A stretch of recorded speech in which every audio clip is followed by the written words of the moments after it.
Today I'm going to be showing you guys a very simple mod. I'm going to be replacing the bridge and trem system from a Squier Jazzmaster signature Jazzmaster to an American vintage trem system and a Mustang saddle bridge. Now in all honesty, there's really nothing wrong with the original hardware, but you fucking pussies would not stop commenting about how the stock bridge radius does not match the neck radius, which I completely understand is very frustrating on paper.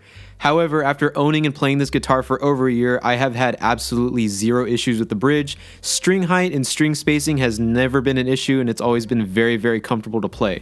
However, I already had the parts lying around from another project I never got to, and I need more content, so this kind of works out for the both of us. As far as the tremolo unit goes, the only real upgrade here is the ability to lock it in place, which can be very helpful if you plan on down tuning, or if you break a string during a gig and you don't want the tension to be all fucked up after. Now, if none of that is important or essential to you, I would honestly just leave the stock tremolo unit. There's not really a noticeable difference in tuning stability or smoothness to play after the upgrade, and if you want to just save the money, I would recommend just saving the money. Now, making a Mustang style bridge fit onto this guitar is actually a very cheap and easy process. You're going to go to your local hardware store, I chose Home Depot, and buy a pair of socket set screws or grub screws. You're going to get ones labeled M8. I chose 8mm ones, but 10mm or 12mm will also work. These are going to be replacing the original thimbles. Now this is completely optional, but I also highly recommend buying 2 springs to put under these new thimbles just to keep yourself from accidentally screwing them all the way into the body. You only need 2, but I just bought a bunch just to see what would fit. So you're going to want to remove the strings and the original bridge will come right off. It's only being held down by the tension of the springs,